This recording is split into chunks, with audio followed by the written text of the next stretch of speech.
I had my first daughter. She was 1 year old. And my husband, he actually learned Spanish. He lived for 2 years in Spain during his time during college. And so he was fluent in the language. In fact, he was working in banking at the time and selling banking products to banks in Latin America.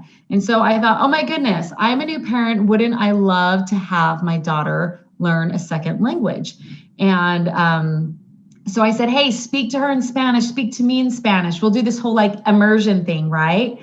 And I became totally frustrated because he would correct me or I wouldn't know what he was saying. It just became really just annoying and frustrating. I actually took a class at the community college and everything just went over my head.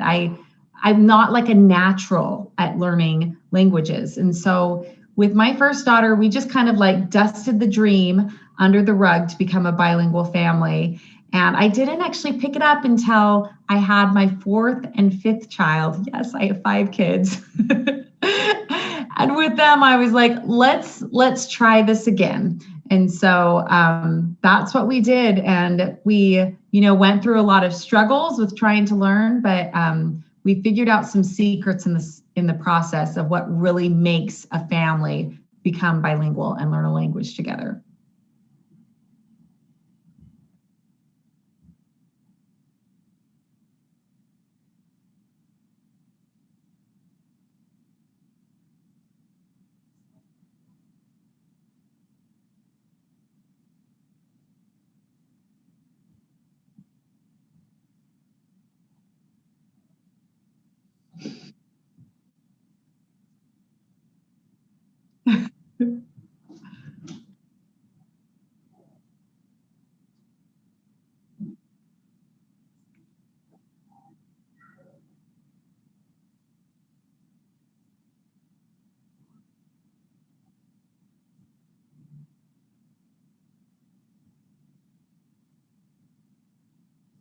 Yeah, absolutely.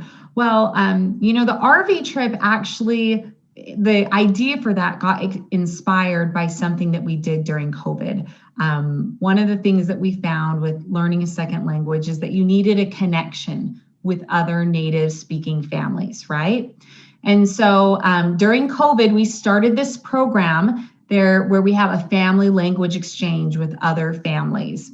And so we decided to do this bilingual bus tour, like you would call it, in order to promote this family language exchange that we started during COVID. And, it really completely surprised us what it turned out being because we put all of our family into this RV. We planned it in less than a month. And our goal was to get media appearances and also to do small outdoor gatherings with families to tell them about this program. And it was really successful. We got on several different news stations throughout the country. We held a great event in Salt Lake City, another down in Austin.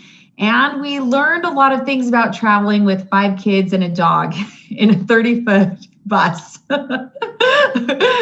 You learn a lot of things during COVID, but you learn even more when you actually compact a family into a house like a sixth of the size of your normal home. Oh, there is. I've been told by several people I need to get that, going. So.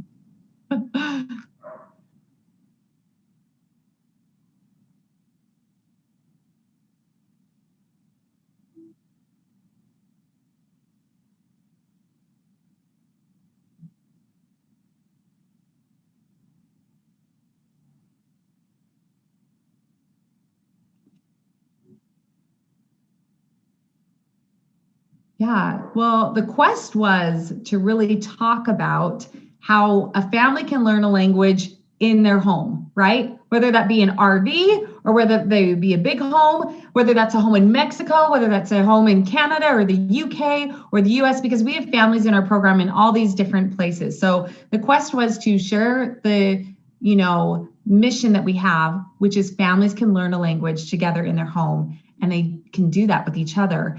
Another exciting part of the quest was we did see amazing national parks along the way. A lot of kids during COVID have been stuck looking at computer screens, and My son continued with virtual learning, so we've certainly done our share of that. But we really felt like for like the mental health of our family, the best thing we could do would be to get out and to show them the country. And so we visited over 25 different national and state parks in the 4 months that we are on the road. We drove literally from coast to coast. We reached the Pacific Ocean and then drove back to the Atlantic. We did sneak a little bit of time to Disney at the end of that. Because if you can't visit other countries, you might as well visit, the mini versions in Epcot. And so, yeah. And so it was a family adventure. And, when we came back, what we realized is that there's things that we appreciate about our home and our family that isn't really like connected to like our physical house, but it's about being with each other, and it's about being a support to each other and getting through times that can be kind of stressful. When you have that many kids in a motorhome and, someone gets upset, you learn how to like speak a little bit kinder. And so I think it was a quest, not just of going from different physical locations, but it was a quest of us really coming together as a family and then sharing the mission that we love.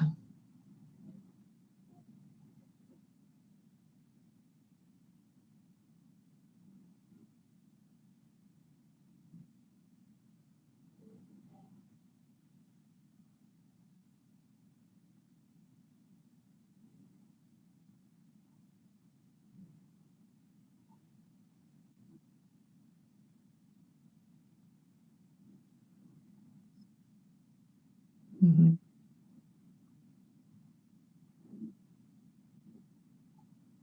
Yeah. Well, and I love that you bring that up, because people often ask me, well, like, what's the next thing, Adrienne? And we're really excited because in June, here we've connected these families from all around the world, helping each other over Zoom, learning English and Spanish together. And now in June, we're going to come together and actually have a retreat with these families. And we're going to get to meet them face to face. And not everyone, there's some countries where they like won't let their people out and then come back, right? So not everyone will be with us in person, but we're really excited about finally being able to gather together and have that type of real connection. And so, I just look at what's gone on the last year, and it's to me, it's one of those good things that have come out of COVID. There's plenty of awful, and I try not to like minimize that, but I think all of us have seen changes in our lives. And for us, we've seen this complete miracle of a journey of where we were at a year ago, scratching our heads like, how do we even get out of our house? How do we function to we have a movement of families who are bridge builders. They're going to make a huge difference with their own children's lives, but also in their communities because they're learning a language together.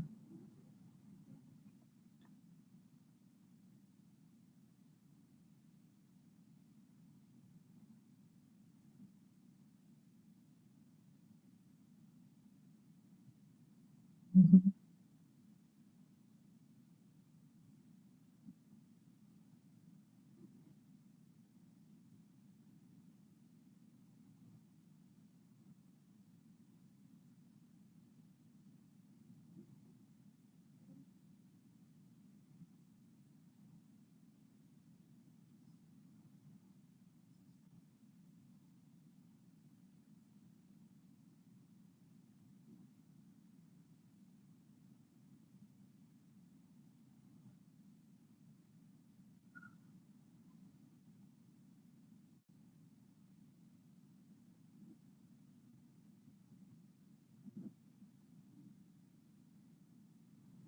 Yeah, that's an awesome question. I really feel like out of the ashes, some of the best things end up blooming. And certainly with some of the different things that we've had over the past year, talking about racial inequities and immigration and going through, world turmoil, really, there has been ashes. And to me, that is the prime time that I think a lot of people are turning inward and reflecting and going like, what purpose do I have in life? How can I give? And so, like you said, even though there's a lot of divisiveness in many ways, I feel like people are at this right time to go, I want to make a difference. And they're seeing how they can make a difference in their own homes, right? Many of us parents are like homeschooling our kids. We did not think that it was possible for us to help our kids learn to read. We thought we could just send them to school to do that. And so I think people's lids on their thinking are being opened up. And I hope through our program that we can be able to show families it is very possible for them to learn a second language together. When I started out as a mom, obviously my husband was speaking fluently, but I knew nothing. I knew like hola and cómo estás. And I still remember after about 3 months of jumping in and trying to like study really hard, getting in a conversation with the first native Spanish speaker and like feeling like there was a frog in my throat, right? Like the words were, I knew I had learned this, but I didn't know what to say. And when you go through that and then you develop friends who need friendships, we have a group locally called Hermanas de Español, which are native Spanish speakers learning English and native English speakers learning Spanish. And up until COVID began, we met every single week and helped each other here. And we celebrated holidays together. And for most of these families, they didn't have families in the United States. And so we were their family. And so when you do something like that and you see yourself gain new skills like a new language and you make these connections, you realize, wow, like this is powerful and this brings me so much joy. And I wanted to find a way that I could spread what we had built here in our local community out to other places.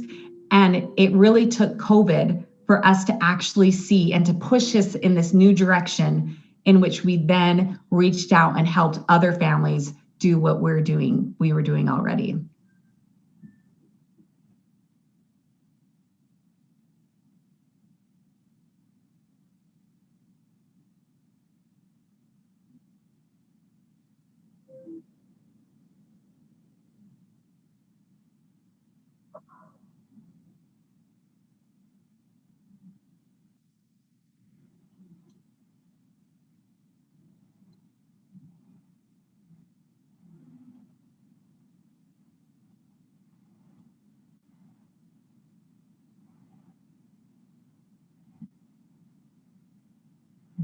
Yeah.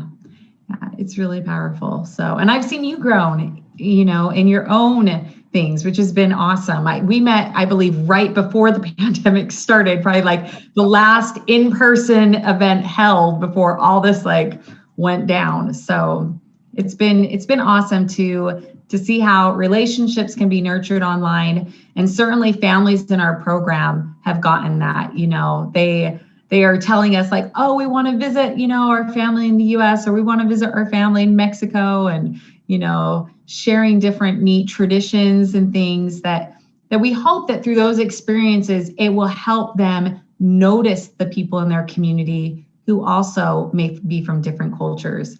And since they've been practicing Spanish with this exchange family, they'll feel a little bit more courage to say, hola, ¿cómo estás? ¿Habla español? And, to start a conversation in someone's own language, which helps that person feel that you really care about them and that you feel like they're equal and you want to be a part of their lives.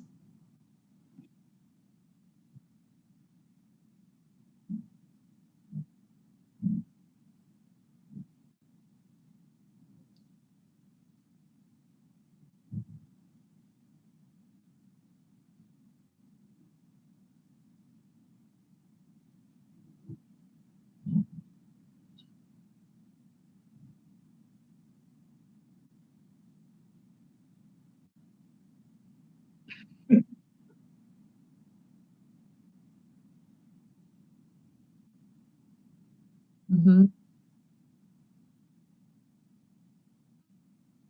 Sure.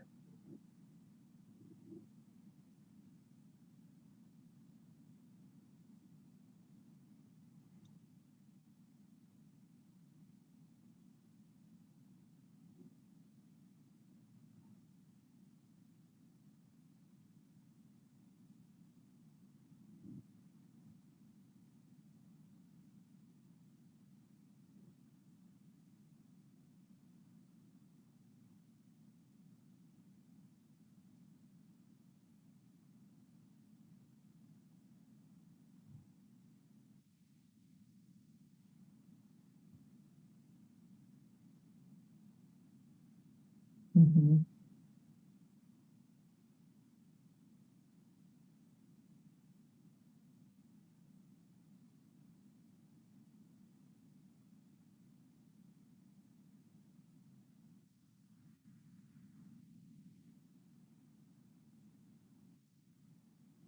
Yeah, it's a very fascinating point that you bring up, Ben, and I think that's very astute.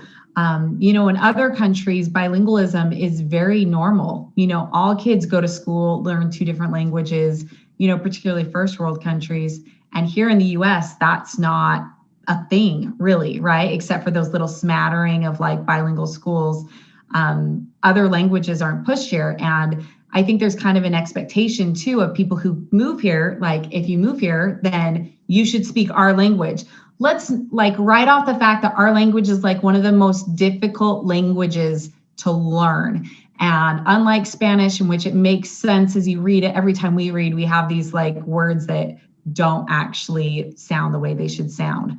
So I bring that up to say, I think that in our country in particular, we tend to really enjoy the blessings that we have and feel like there's this goodness and greatness because we live in America. And by all means, we are a wonderful nation. But I think that it would benefit all of us to look at the other nations of our world and to look at what they offer and what their history is, and many other different amazing democracies as well around the world. I think if we did, we would become much more interested in them. And I think that as we did that, we would be more accepting and open and also interested in things from those different countries. I would love to see, a Spanish speaking movie. I've watched different documentaries that way and different shows to help improve my Spanish, right? But not a lot of people do that. And I think that it shows that we need to kind of take a different approach in our country to help us really know we are a world. We are not just one nation that's not connected to each other. We certainly saw that this year. What anyone else did was affecting the other countries of the world. And I've been studying Latin American history recently, and it's really opened up my eyes to look at, okay, so what made different countries throughout in Latin America have this result in their government or their economies or their imports and exports versus our, what caused our country to kind of end up the way it did. And when you look at that, you start to realize, man, like we're all people and we all have these interesting stories to share. And so I think bringing about that cultural awareness will really help people in the US and beyond, but particularly in our country.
Well, and it's all about, you reference back to that. It's all about building relationships, right? That interest started because someone was accepting and welcoming of me.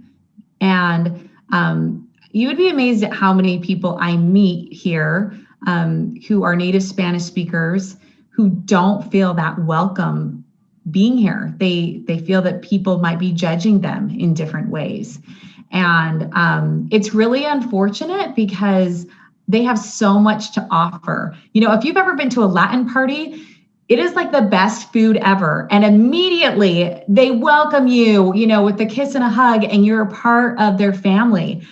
I think most Americans could learn a lot from that type of hospitality and openness and friendliness. And so, when we reach out and we're willing to learn about other cultures, it only helps make us better people.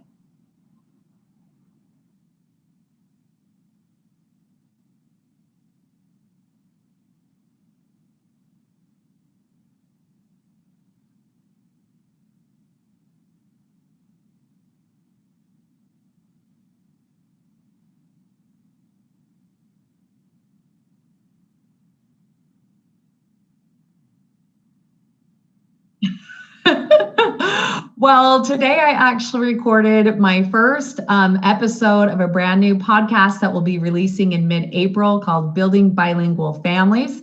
So you'll be able to find that on all the different podcasting platforms and YouTube when it's released. Right now, we're still running our Family Language Exchange program, and families can apply for it, the Family Language Exchange or familylanguageexchange.com. And our overarching company, Learn With Me Languages, is on the internet. And I do have a book that I came out with this past year. Yes. Yeah, absolutely. But it tells more about my story, but it also gets into the methods that really work for teaching kids a second language. So, that's a resource that people can get. And then if they tune into the podcast, they can really hear not just my story, but the story of many different families in our program, as well as experts in the family language learning field to help them on their own journeys that way.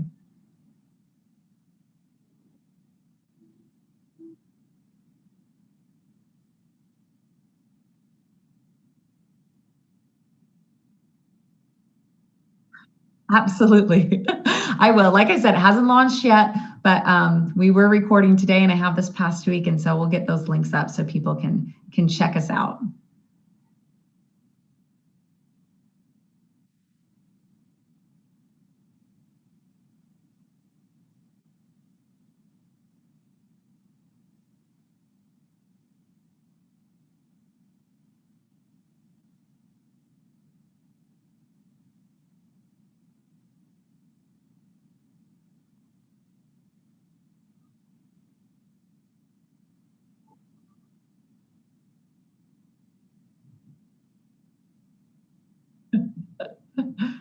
Well, and it really will be great. And one of the reasons why it will be is because it's actually being co-hosted by a native Spanish speaker in our program who has grown in his own language learning journey this past year.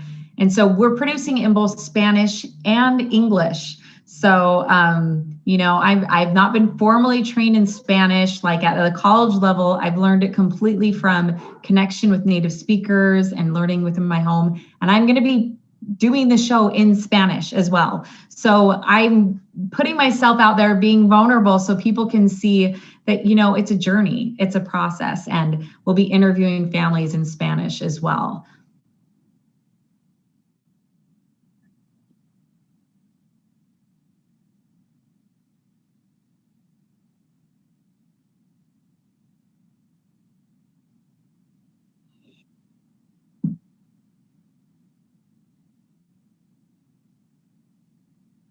Yeah, absolutely. Well, I want families to see, I don't claim complete fluency in Spanish, although I certainly am conversational, but I want them to see the journey of me in these first episodes and my story and how well I speak to ultimately someday I plan to be fluent, and we plan to bring families down to Costa Rica and other locations to do language learning retreats that way. So that's the long-term vision. And like you said, we're just going for it and stepping forward, even though we don't know the whole clear path. That is our vision. And we're excited to bring families to this.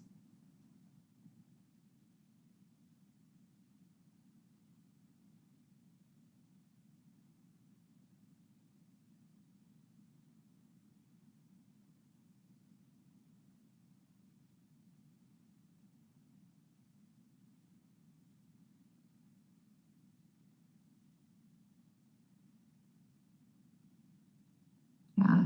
Well, I think one thing that I learned when we met at Funnel Hacking Live is that, it's really like our own beliefs that limit us the very most. And when we change those beliefs, when we change that story and create a new vision for ourselves, we grow into that. Our thoughts become our reality, right? And so, in our own program, we teach families to change their thoughts like, I can learn a language. This isn't too hard. Guess what? Kids have been learning languages since they were babies, at the beginning of time. We can do it even as parents, right? And so, we paint that vision for parents, and then hopefully we bring them experiences like this retreat, like our podcast, like this family language exchange program, that when you're in a community, like we were at FHL Live together, you realize you can do it and you can reach this goal of a business or a bilingual family. Whatever it may be, you can do it.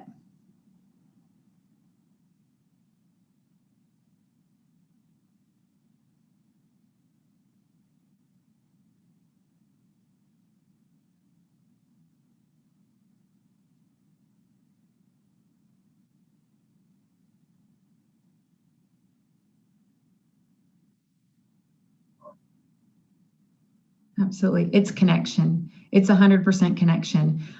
You can learn a language, but if you want to actually speak a language, you need a person to speak to, with two eyes and a mouth.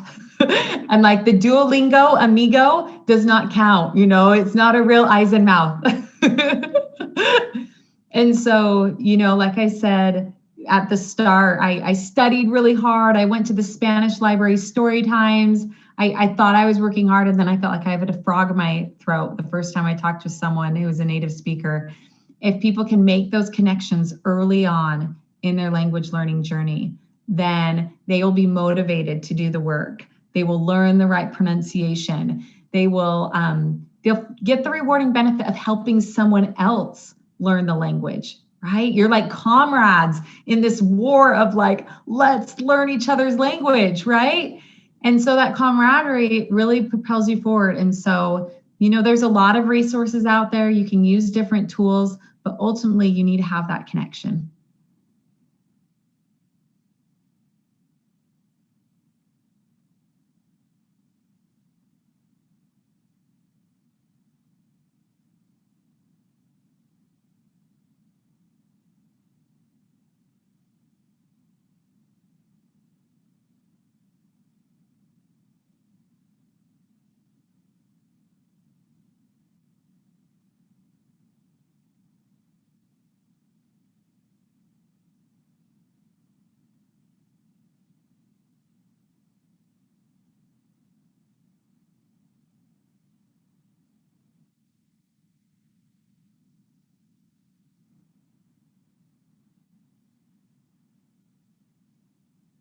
Mhm.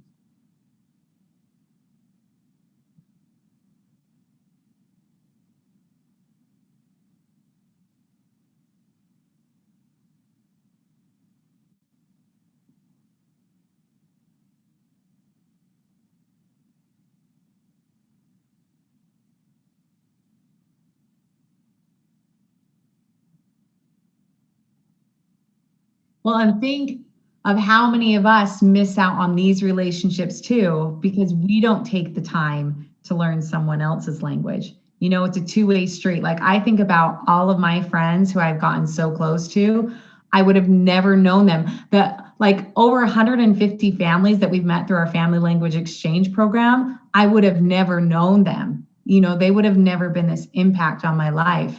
And their situation in which they lived in another country for several years and then came out and didn't know English is proof that immersion in the country is actually not like the number one way to learn. Like we think like, oh, well, I can't learn a language because I don't have time to like move to Spain for a year or whatever and learn it. Well, that's not necessarily how you learn it. It really takes practice that can happen because of the internet right in your home. So thank you for sharing that story because I think it proves those points perfectly.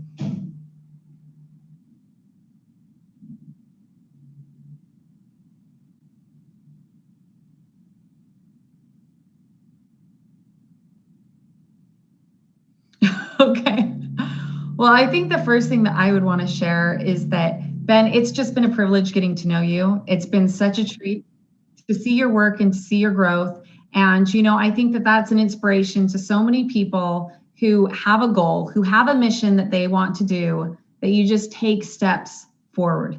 And with language learning, it's the same way. We say in Spanish, paso a paso, step by step. And when you take that first step, what happens is you get the motivation to take the next step, right? And then the next step and the next step. And that's what we encourage families to do, is to just take baby steps together, just learn how to come around the dinner table and say comemos and quiero queso or quiero pasta. And then after that, you just grow in it. And so we'd love to have families apply for our program, both native Spanish speakers and native English speakers. They can apply at thefamilylanguageexchange.com. We do an onboard, not all the time, but we do. When you apply, we set up an interview so you can find out if our program is a good fit for you. And then after that, when we do launch our next session, we can find a great match family for you to learn Spanish together with you, and build that great spark in relationship and that connection that you need to learn.